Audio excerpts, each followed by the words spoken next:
বাংলাদেশে থাকা রোহিঙ্গাদের কানাডায় আশ্রয় দেওয়ার আহ্বান জানিয়েছেন স্বরাষ্ট্র উপদেষ্টা লেফটেন্যান্ট জেনারেল অবসরপ্রাপ্ত মোহাম্মদ জাকির আলম চৌধুরী। ৮ সেপ্টেম্বর সোমবার বিকেলে বাংলাদেশ সচিবালয় উপদেষ্টার দপ্তরে বাংলাদেশে নিযুক্ত কানাডিয়ান হাই কমিশনার লিলি নিকোলসের সঙ্গে বৈঠকে তিনি আহ্বান জানান। রোহিঙ্গা পরিস্থিতি নিয়ে হাই কমিশনার উদ্বেগ প্রকাশ করে উপদেষ্টা জানান, রোহিঙ্গা পরিস্থিতি খুব নিবিড়ভাবে পর্যবেক্ষণ করা হচ্ছে। রোহিঙ্গা ক্যাম্পে বসবাসকারী মিয়ানমার নাগরিক সহ সেখানে কাজ করা দেশি বিদেশি এনজিও কর্মী ও আন্তর্জাতিক সম্প্রদায়ের নিরাপত্তায় সর্বোচ্চ অগ্রাধিকারও দেওয়া হচ্ছে। এ বিষয়ে সংশ্লিষ্টদের প্রয়োজনীয় নির্দেশনা দেওয়া আছে।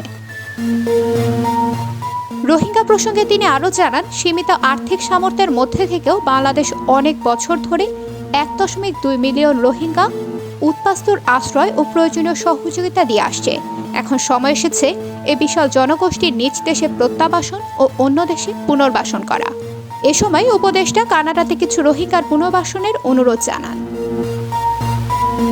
এছাড়াও বৈঠকে দুই দেশের মধ্যে পারস্পরিক সম্পর্ক উন্নয়ন, কানাডা সহ বিদেশি নাগরিকদের নিরাপত্তা, রোহিঙ্গা পরিস্থিতি, পুলিশ সংস্কার, পাচার হওয়া অর্থ ফেরত, কৃষিখাতের সহযোগিতা সহ পারস্পরিক স্বার্থ সংশ্লিষ্ট বিভিন্ন বিষয়ে আলোচনা হয়।